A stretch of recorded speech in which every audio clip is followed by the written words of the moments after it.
안녕하세요. 저는 경기도에 살고 4살 된 딸을 혼자 키우고 있는 30대 싱글맘입니다. 혼자 아이를 키운다는 것은 정말 어려운 일 같아요. 아이를 데리고 이혼을 결심했을 때 절대 쉽지 않으리라 생각은 했지만 이 정도로 힘들 거라고는 감히 예상을 못했거든요. 그나마 제가 집에서 프리랜서로 적지 않은 돈을 벌고 있고 친정에서 살며 육아 도움을 받을 수 있어서 이렇게 살고 있지.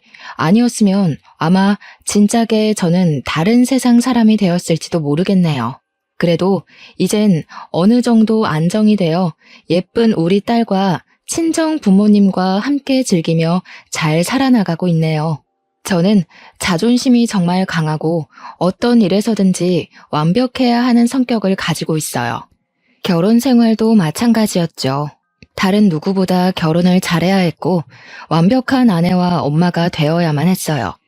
하지만 제 삶은 제가 계획한 대로 흘러가지 않았고 결국 이혼을 하게 되었죠. 이혼하고 나서 주변에 이 사실을 알려야 하는데 입이 떨어지지 않더라고요. 그래서 아직도 친구들은 제가 이혼한 사실을 몰라요. 사실 이곳에 처음으로 이혼한 사실을 밝히는 것이랍니다. 솔직히 이혼하고 혼자 아이를 키우는 이야기가 듣기 좋게 들릴 분은 아무도 없겠지만 그래도 저의 살아온 이야기를 듣고 누군가는 여기서 살아갈 힘을 얻게 될 수도 있지 않을까 하는 생각에 큰 용기를 내어 사연을 보내요. 저는 앞서 말한 바와 같이 공부도 꽤 잘했고 좋은 대학 건축공학과를 나와 아주 좋은 회사에 입사했어요. 처음 입사한 회사였음에도 어린 친구가 일도 잘하고 성격도 좋다고 인정받으며 입사 동기보다 더 빠른 진급을 할 수가 있었죠. 이렇게 승승장구의 인생을 달리고 있는데 어느 날 모르는 번호로 문자가 왔어요. 혹시 이정희 씨 핸드폰 맞냐고요. 그래서 제가 이정희 맞는데 누구시냐고 했더니 제가 초등학교 때 정말 많이 좋아했던 남자 동창 김동근이었어요. 동근이와 저는 인생에서 가장 순수했던 초등학교 시절. 서로 너무 좋아했어요. 우리는 항상 아침마다 만나 손을 꼭 잡고 등교를 했어요.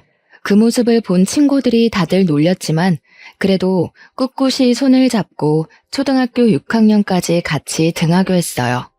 학교가 마치면 서로의 집에 놀러가 부모님께 인사를 드리고 같이 놀고 책도 읽고 간식도 먹으며 시간을 보냈죠. 전교생이 다 알고 선생님들도 다 알 정도로 유명한 커플이었지만 졸업 후 다른 중학교로 가며 자연스럽게 연락이 끊겼어요. 이랬던 친구에게 연락이 오니 너무 반가웠어요. 그래서 퇴근 후 바로 동근이에게 전화를 걸었죠. 동근이도 마침 우리 회사 근처에 다니고 있었고 그렇게 우리는 몇 번 만나 연애를 시작하고 결혼까지 했어요. 이제는 시부모님이 된 동근이네 부모님도 저를 원래 알고 계셔서인지 매우 잘해주셨고 우리 부모님도 코 질질 흘리며 손잡고 다니던 아이들이 어른이 되어 다시 만난 것을 보면 보통 인연은 아닌 것 같다며 우리의 시작을 응원해 주셨어요. 이렇게 우리는 모두의 축복 속에 아무 문제 없이 결혼하게 되었어요. 결혼 후 바로 저는 임신을 했어요. 임신한 후에도 꼼꼼하고 완벽을 추구했기에 회사에서도 여전히 인정받으며 일을 했고 집에서도 청소며 빨래며 음식이며 완벽하게 집안을 꾸려나갔어요. 시부모님께 일주일에 2번씩 안부 전화도 꼬박꼬박 드리고 생신 때는 제가 직접 장을 보고 생신상을 차리기도 했죠. 매일 아침 6시에 기상을 하고 8시면 집에서 나와 회사로 출근을 하고 7시에 퇴근해서 집에 오면 집안일하며 하루를 마무리했어요. 남편도 저를 틈틈이 도와주려고 했지만 남편 회사는 항상 일이 너무 많았어요. 그래서 야근하고 오면 매일 밤 10시나 11시였고 주말에도 걸핏하면 출근이라 집안일을 할 수가 없었어요. 그래도 저에게 너무 잘해주었어요. 그래서 남편이 집안일을 하나도 못해도 거기에 대해서 불만은 전혀 없었어요. 우리 둘이 합치면 돈도 적지 않게 벌고 집안에서도 회사에서도 정말 완벽에 가까운 생활에 행복함을 느끼며 살고 있었죠. 뱃속의 아기도 저의 행복함을 아는지 주스에 맞게 건강히 잘 크고 있었고, 임신 9개월 차에 들어서며 1년의 육아휴직에 들어갔어요. 육아휴직 첫날 아침, 평소처럼 아침 일찍 눈이 떠졌어요. 남편은 출근하고 저는 집에서 그동안 회사 다니느라 바빠서 꾸미지 못했던 아기의 방을 정리하려는데 갑자기 진통이 오기 시작하더라고요. 가진통이라고 하기에는 너무 아팠고 주기도 제법 일정했어요. 뭔가 느낌이 이상해서 택시를 불러 병원을 향했어요. 병원에서는 출산이 시작되었으니 얼른 보호자에게 연락하라고 하더라고요. 저는 남편과 부모님 그리고 시댁에 연락을 했어요. 남편은 저의 연락에 바로 오고 시어머니도 바로 오셨어요. 그리고 부모님은 일이 있어서 지방에 내려가셨다고 빨라야 오늘 밤늦게 갈 수 있다고 하시더라고요. 저는 남편도 있고 시어머니도 있으니 걱정하지 말고 일 보고 천천히 오라고 말씀드렸어요. 본격적인 진통이 시작되면서 양수가 터졌어요. 그런데 아기가 위에서 내려오지 않는다고 하더라고요. 게다가 진통의 주기는 점점 짧고 심해졌어요. 태어나서 처음 느낀 뭐라 말로 표현할 수조차 없는 진통에 정말 이러다 죽겠다 싶었어요. 양수도 터진 데다가 오랜 진통으로 지칠 대로 지쳐서 이제는 힘을 줄 수도 없는 상황이 되었죠. 의사 선생님은 이대로면 산모와 아기 모두가 위험할 수 있다고 판단되어 수술을 해야겠다고 하셨어요. 뭐, 수술한다고요? 안 돼요. 조금 더 자연분만으로 해봐요. 양수도 터졌다면서요. 조금만 더 시도해주세요, 선생님. 어머님, 지금 이대로 가면 아기도 위험하고 산모도 위험합니다. 지금 바로 수술해야 해요. 아유, 선생님, 수술하면 아기가 멍청해지고 허약하대요. 안 그래도 우리 집 첫 손주가 딸이라서 심란한데 그 딸마저 멍청하고 허약하면 어째요? 의사 선생님이 책임질 거예요? 아니, 세상에 제왕절개로 태어나는 사람이 50%가 넘는데 그럼 세상의 절반은 다 멍청하고 허약하답니까? 어디서 듣고 오셨는지 모르겠지만 의학적으로 전혀 근거 없는 이야기예요. 지금 당장 산모 수술해야 한다고요. 나 젊을 때는 밤새 진통해도 수술 없이 애들 잘만 낳았는데 왜 안 된다는 거예요? 그래서 출산하다가 돌아가시는 분도 많았죠. 지금 이런 말할 시간 없고요. 저는 환자분이 무사히 출산을 하게끔 도와야 하는 의사이기에 수술할 겁니다. 그리 아세요. 결국 의사 선생님 말씀대로 저는 수술실로 들어갔어요. 그 후 정신을 차려보니 출산을 마치고 입원실에 누워있고 제 앞에는 남편과 시어머니가 계셨어요. 예, 너는 진통도 좀 참고 힘도 잘 주고 하지. 왜 수술을 해서 아기 미래를 망쳐놓니? 수술하면 아기가 멍청해진다는데 안 그래도 딸이라서 속상한데 멍청하게까지 만들어야겠니? 저는 어머니의 말에 눈물이 났어요. 진통이란 진통은 다 겪고 수술까지 한 사람에게 몸은 괜찮냐고 걱정은 못 해줄 망정 왜 수술했냐고 뭐라고 하시는데 정말 너무 섭섭하더라고요. 그러나 제 몸은 너무 아프니 뭐라고 말도 못하겠고 그저 울기만 했어요. 울고 있는데 친정엄마가 들어오시더라고요. 팅팅 부은 얼굴로 눈과 코가 시뻘개져서 울고 있는 제 모습을 보고 엄마는 깜짝 놀라셨어요. 사돈 왔어요? 아니 얘가 좀만 더 힘주면 자연분만으로 나을 수 있는데 그걸 못하고 수술을 했지 뭐예요. 사돈도 아시죠? 수술해서 아기 낳으면 허약하고 멍청해지잖아요. 이제 엄마면 좀 아픈 것도 참고 해야지. 그걸 못 참아서. 뭐라고요? 그럼 지금 자연분만 못했다고 이제 막 마취해서 깨어난 아이에게 잡돌이 하셨어요? 잡돌이는 아니고 그냥 아쉬워서 그런 거죠. 아쉬워서. 아쉽긴 뭐가 아쉬워요.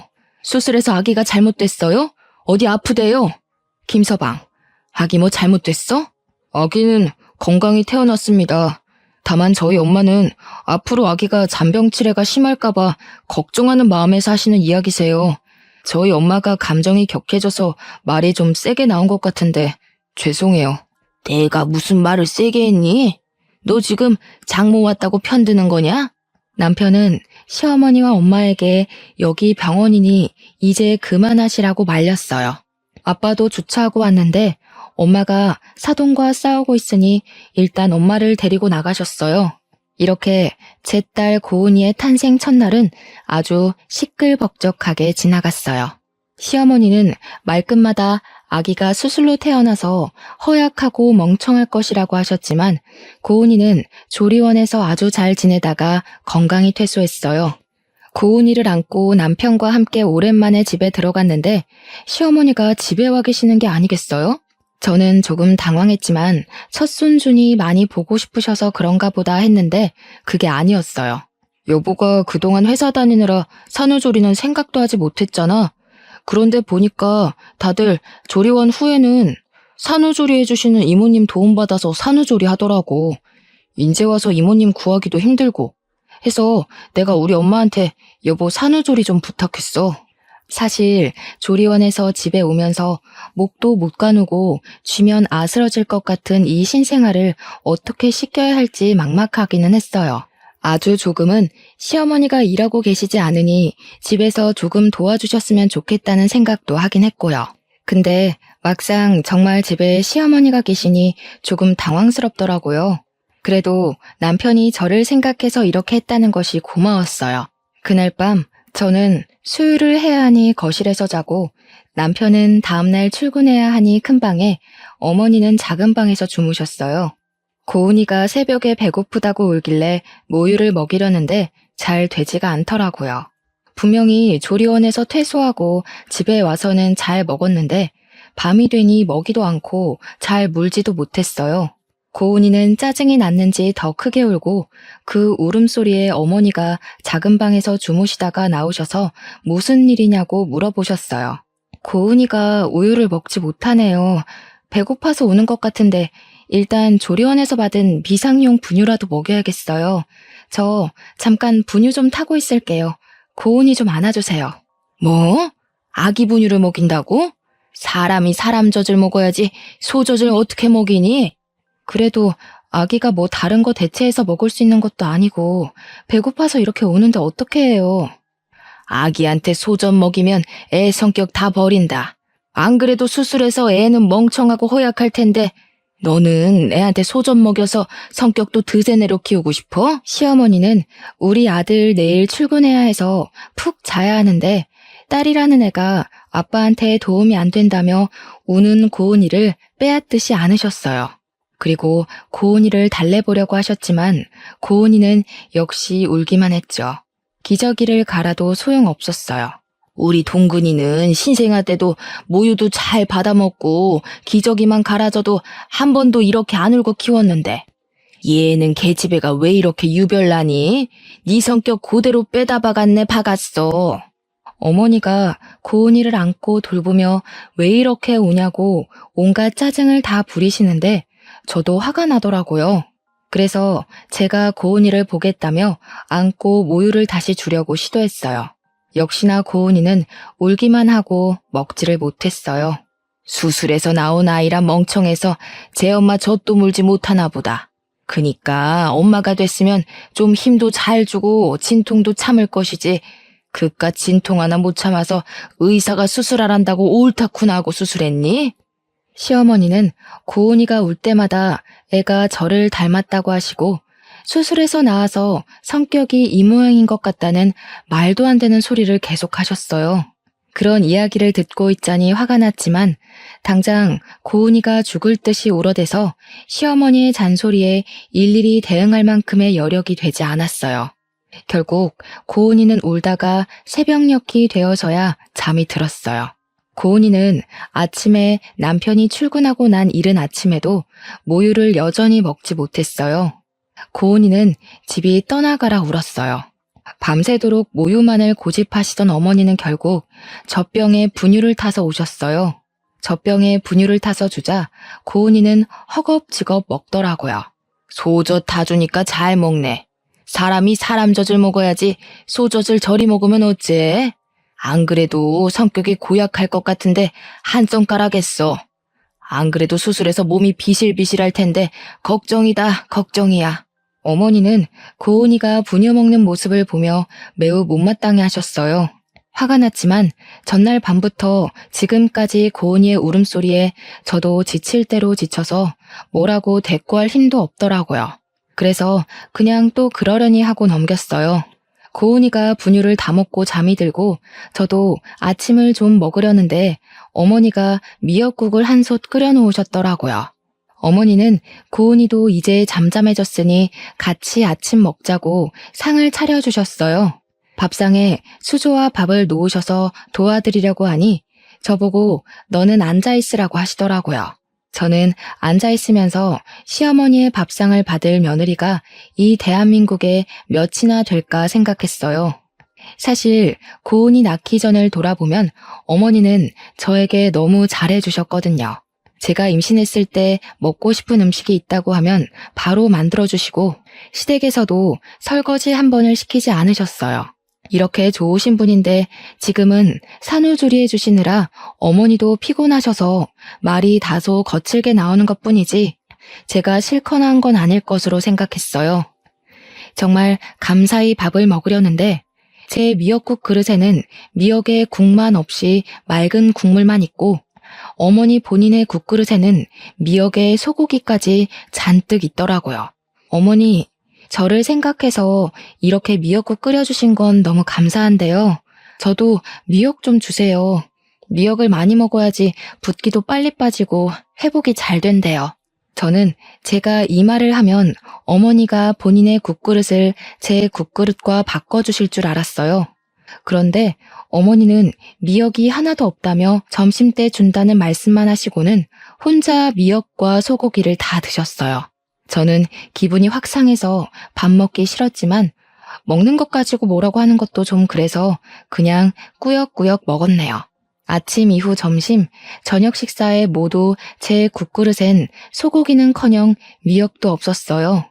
그뿐만 아니라 고은이가 울 때마다 어머니는 내가 수술로 아기를 낳아서 애가 이 모양이라고 하시며 한 번은 안아주시지 않았어요. 오히려 어머니는 작은 방 문을 걸어 잠그시고 낮잠을 주무시거나 핸드폰으로 영상을 시청하셨죠. 저는 그 시간 동안 우는 고은이를 돌보느라 제대로 쉬지도 못했네요. 고은이가 울다가 잠이 들고 어머니도 낮잠을 주무실 때 물 좀 먹으려고 냉장고를 열었는데 남편이 좋아하는 매운 반찬이 가득하더라고요. 솔직히 모유 수유를 생각보다 일찍 끝내서 저도 먹을 수 있었지만 만약에 지금 모유 수유 중이었다면 이 집에서 제가 먹을 수 있는 것이라곤 미역과 소고기 하나 없는 미역국뿐이었어요. 냉동실을 보니 저는 항상 비상용으로 국을 얼릴 때도 전자레인지 사용이 가능한 용기에 소분해서 얼렸는데 비닐봉지채로 국이 얼려 있더라고요. 그 밖에 생선, 오징어도 비닐봉지 그대로 얼려 있었어요. 한마디로 냉동실은 난장판이 되어 있었어요.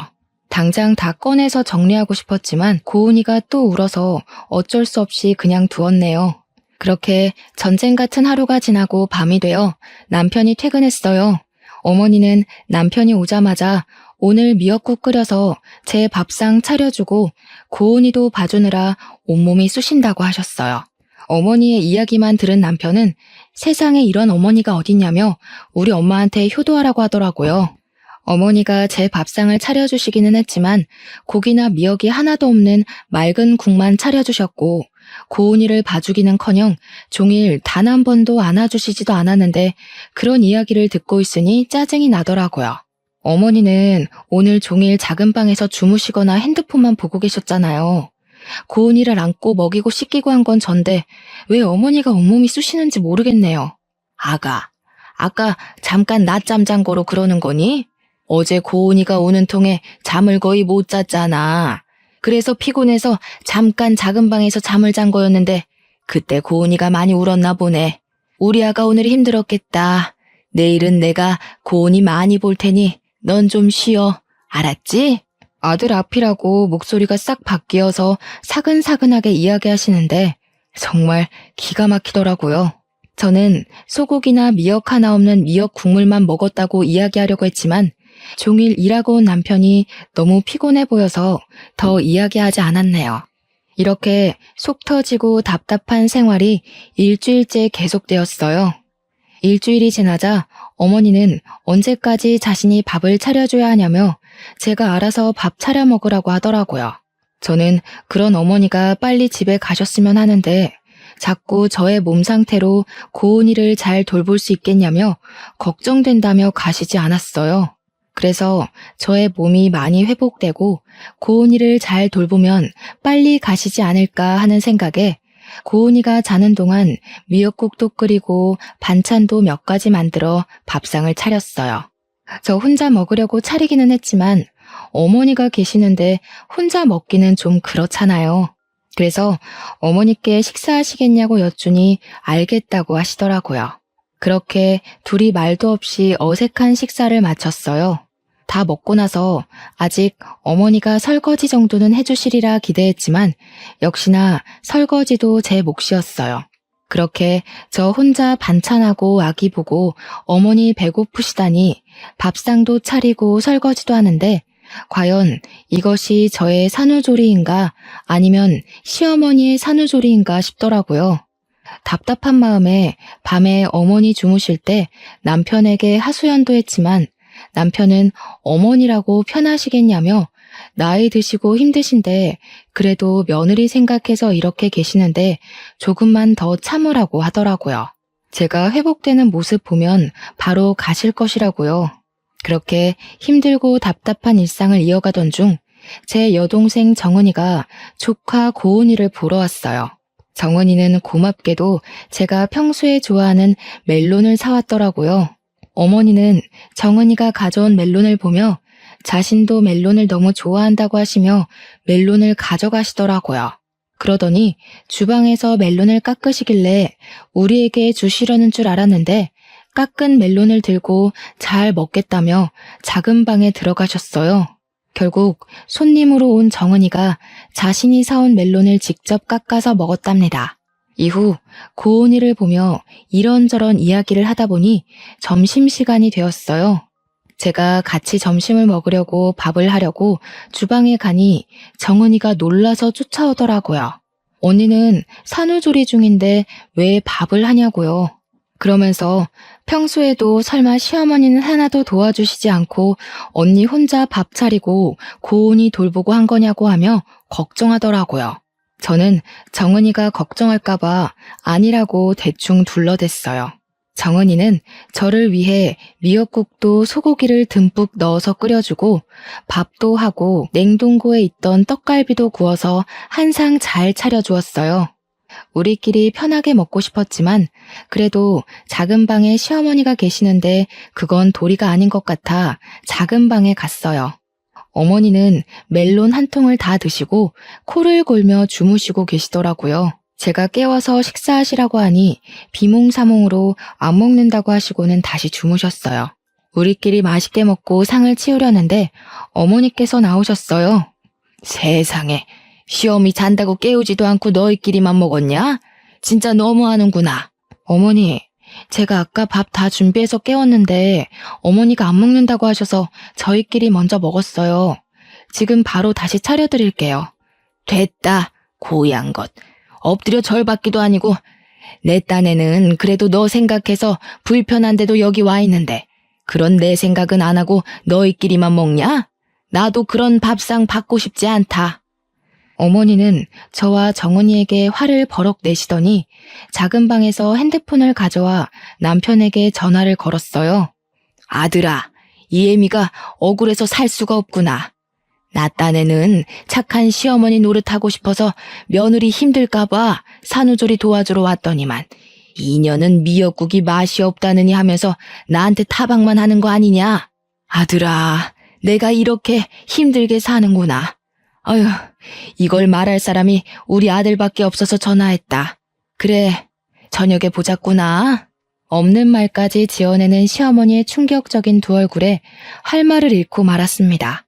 시모는 자신의 방에 들어가서 나오지 않길래 여동생이랑 오랜만에 이야기도 나눌 겸 작은 방으로 들어가서 고은이랑 같이 놀아주고 있었어요. 그러다 제가 깜빡 잠이 들고 말았는데 여동생이 저를 급히 흔들어 깨우더라고요. 눈을 뜨자마자 시어머니의 까랑까랑한 목소리가 제 귀를 찌르더군요. 너네 지금 나 왕따 시키니? 아니, 너희들끼리 음식도 맛있는 거 시켜 먹으면서 하하호호 작은 방에서 무슨 얘기를 그렇게 오래 하니? 너희 설마 시애미 흉 봤니? 맞네, 맞아. 내가 그렇게 안 봤는데 사돈 처녀까지 한통속이네. 서러워서 살겠니? 어휴. 일방적으로 말을 쏟아내고 방문을 쾅 하고 닫고 나가셨습니다. 저는 잊지도 않은 말을 술술 지어내는 어머니의 행동에 너무 당황했어요. 그리고 정은이에게 이런 어머니의 모습을 보여주기 부끄러워 일단 정은이는 집으로 급히 보냈어요. 그날 저녁, 매일 야근으로 늦게 오던 남편이 칼퇴근하고 일찍 집으로 왔어요. 아까 엄마가 전화해서는 처제 불러서 어머니 흉봤다던데 사실이야? 너는 어떻게 너 산후조리 해준다고 오신 엄마한테 그렇게 할 수가 있어? 얘야, 됐다.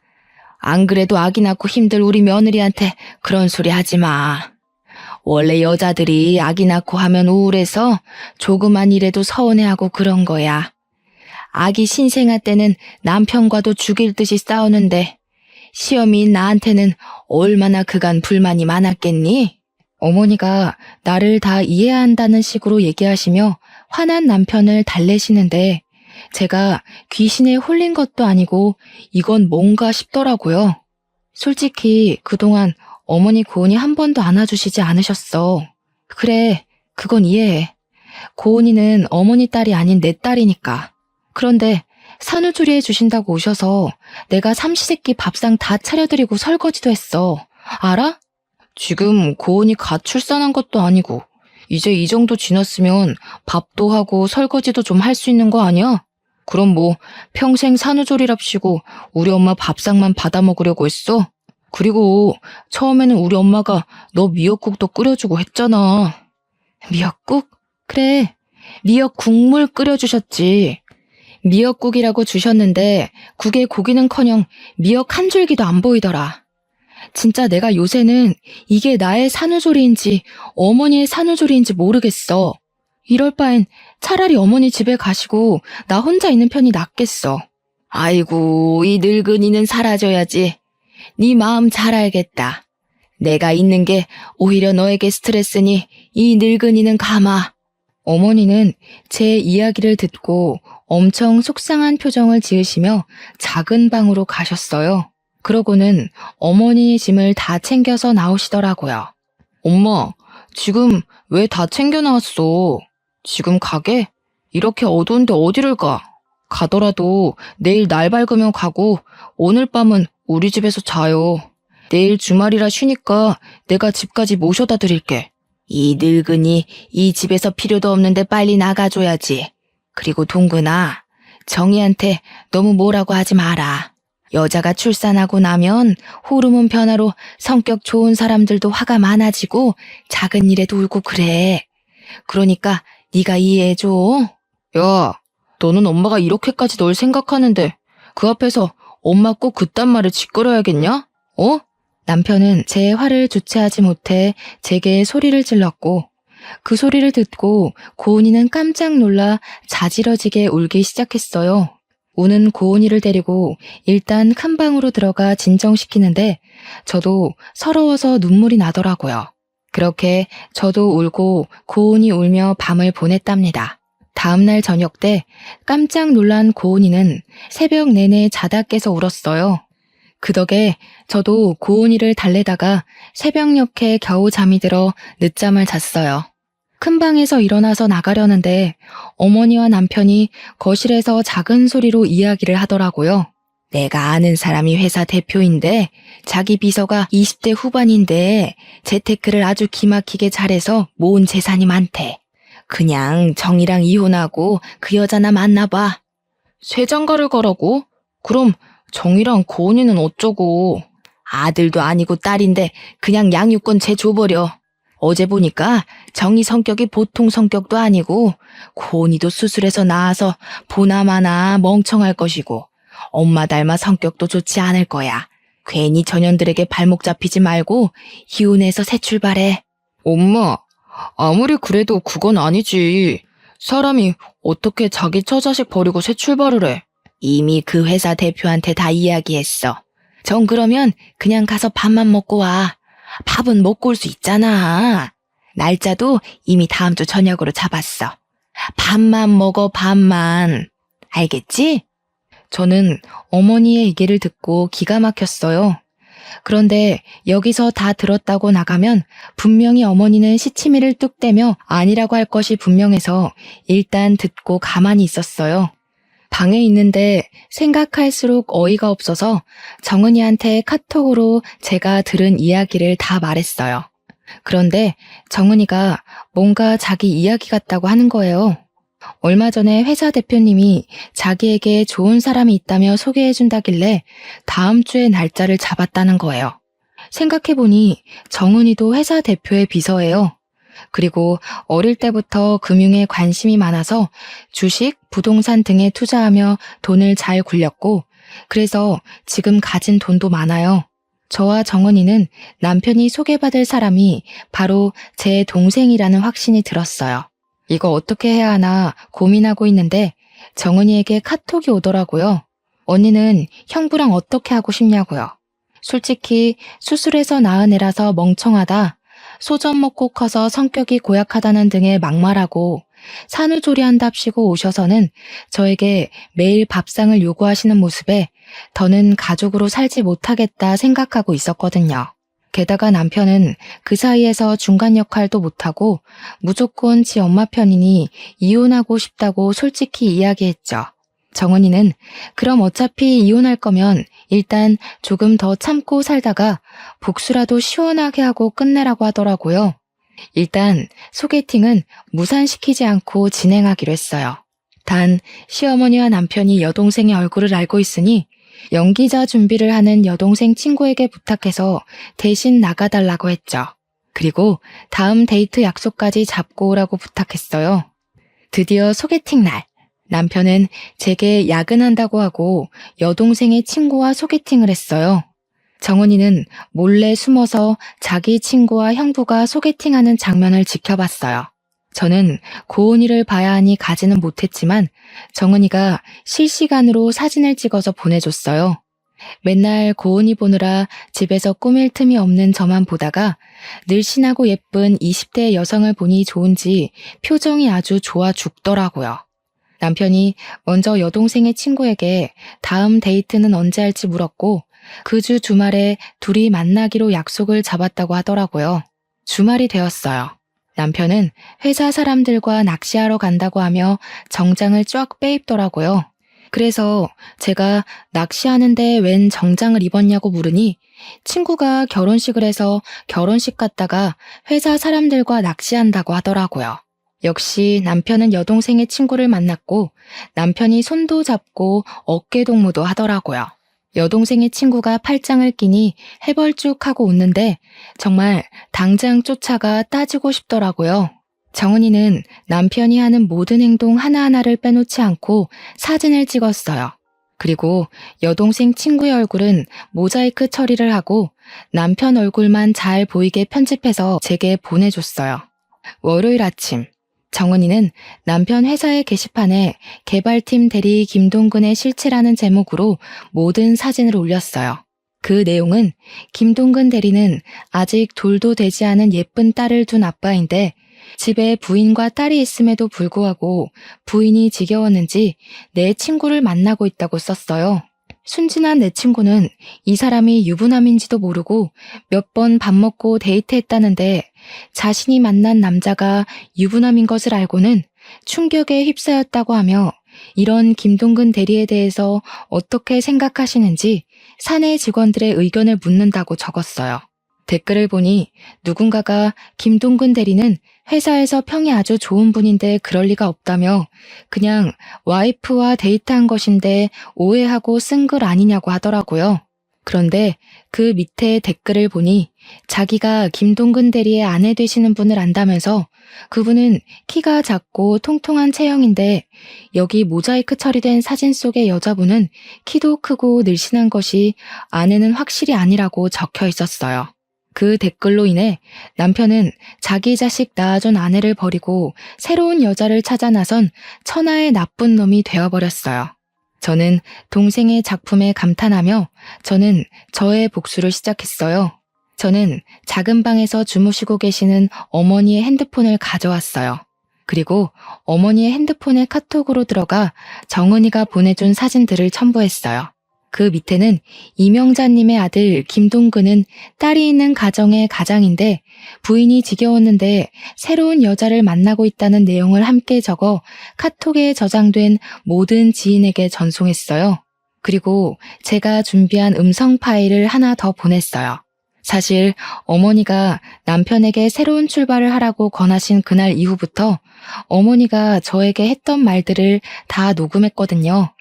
그 녹음 파일에는 고은이가 울 때마다 제가 수술로 나와서 애가 멍청하다고 하신 말, 제게 집안일을 시키고 집안일을 제대로 하지 못하면 너는 얼굴도 못생겨서 일도 못한다고 구박하셨던 말, 인격 모독한 말과 욕설을 하신 것까지 매우 상세하게 녹음했어요. 그리고 이 모든 것을 듣기 좋게 편집을 했어요. 요새는 핸드폰 어플이 잘 나와서 음성 파일 편집은 아주 쉽더라고요. 그 후 이명자님의 산후조리 중인 며느리에게 했던 말이라는 제목을 써서 이 음성 파일을 카톡에 저장된 모든 사람에게 보냈어요. 잠시 뒤 어머니 핸드폰으로 전화가 오고 카톡 오고 난리가 났어요. 어머니 친구분 중에는 나도 엄마가 수술해서 나왔는데 그럼 나도 멍청한 거냐며 어떻게 같은 여자가 돼서 며느리한테 그러냐고 너같이 무식한 년이랑 더는 만날 수 없다며 화를 불같이 내셨어요. 어머니가 전화하고 카톡하며 이 사태를 수습하고 있는데 남편이 죽을 상을 짓고 집에 오더라고요. 엄마가 소개해준 그 여자와 데이트한 사진을 누가 사내 게시판에 올려서 사장실에까지 끌려가서 혼났대요. 그리고 본사에서 쫓겨나 아무 연고가 없는 지방으로 발령을 받았다더라고요. 저는 그렇게 괴롭게 하던 모자가 쩔쩔매는 모습을 보니 웃음을 참을 수가 없었어요. 저는 그 모습을 보며 깔깔거리며 웃었어요. 남편과 어머니는 이 심각한 상황에 갑자기 웃고 있는 저를 보며 이해 못하겠다는 표정을 지으시더라고요. 그래서 두 사람에게 사실 이 모든 일을 저와 제 동생이 계획했다고 말했어요.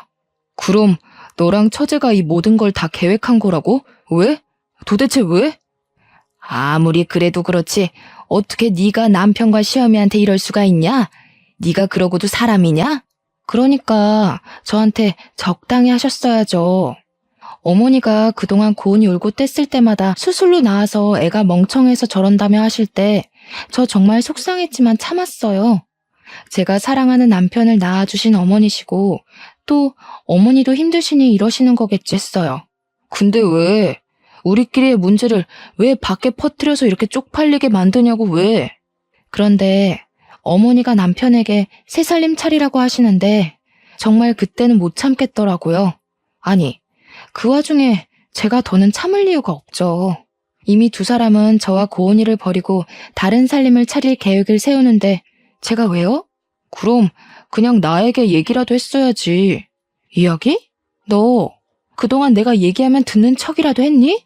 어머니한테 막말, 욕설 들을 때 어머니가 이렇게 하셨다고 얘기하면 우리 엄마가 그럴 리가 없다며 내 이야기는 들으려 하지도 않고 오로지 네 엄마 편만 드는 너한테 내가 무슨 얘기를 해. 내 입만 아프지. 그래도 좀 더 나한테 얘기를 하지 그랬어. 꼭 이렇게까지 일을 크게 벌려야겠어?